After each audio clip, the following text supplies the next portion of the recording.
It is May 15th, essentially the day the world froze. Iceman dropped midnight today, and it ended up being 3 projects. So I've only listened to Iceman, and I want to give y'all my take on Iceman. And again, I really love what he did with episode 4. Essentially gave us a visual album. You basically have a visual for every track on Iceman almost, and then all throughout the day we've been getting the visuals in their segments. Unprecedented to say the least for a major artist to release a visual for every song on the project day of. What I also liked about these visuals, where they did tell a story, each of them had a crux, and I think that made the songs themselves better in a sense. Now, these records are not blow you away records. We don't have a God's Plan, a Started from the Bottom, a Find Your Love. There's not necessarily any of those on this project, but I still think that this is a really good project. And I haven't sat with Maid of Honor or Habibti yet. I really just honed in on Iceman, because stuff like this you gotta kind of sit with. You can't just skim through it and then say, oh, I didn't like it, it was mid, because you miss a lot doing that.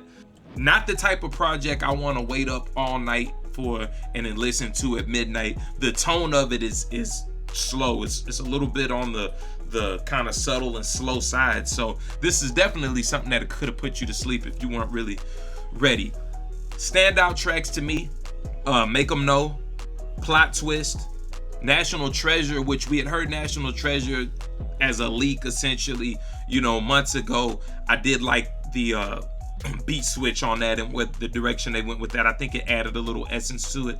What did I miss? Again, another record that we've been hearing for a while. It actually had a nice radio run, and it's one of the more upbeat songs on the project. Janice Shut the Fuck Up, or STFU, I think is gonna be probably the one that people gravitate towards the most.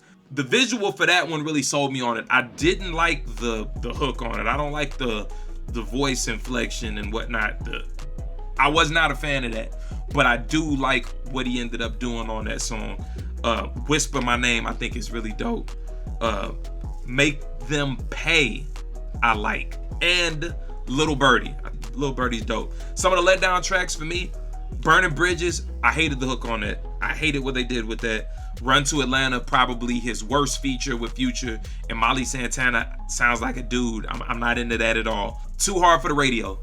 This is the song that I think probably had the chance to be the radio record, but I don't like it. I hope that it doesn't go. I appreciate what he's doing, paying homage to the Bay Area and Mac Dre, but I just don't like the execution on that one. Lots of shout outs. He shout outed his team a million times, and there was lots of shots taken, whether it was at Cole, Khaled, Jay-Z, Kendrick, of course, Lucian Grange.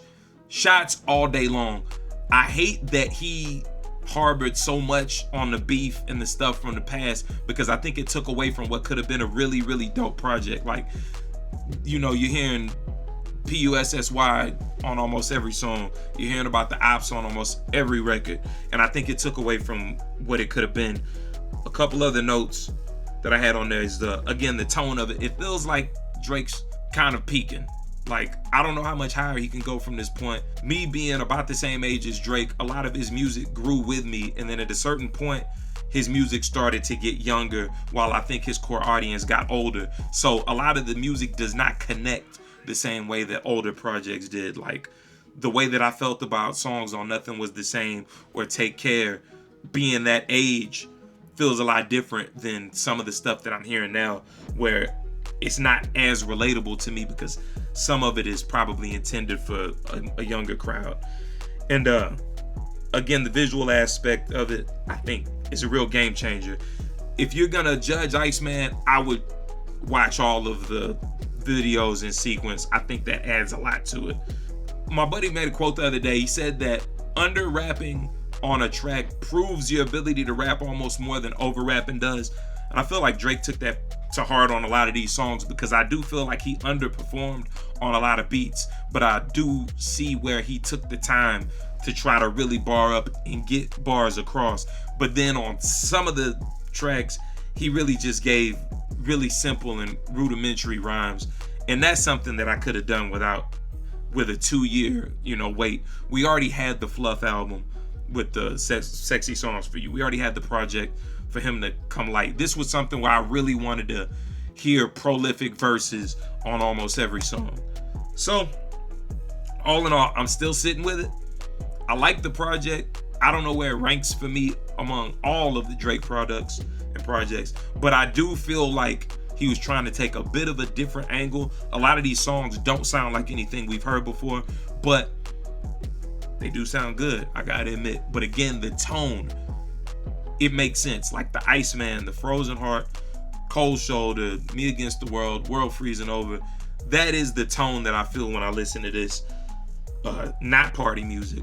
You know, it's not something that's gonna get the party lit, but it is something that you can kind of sit with and enjoy.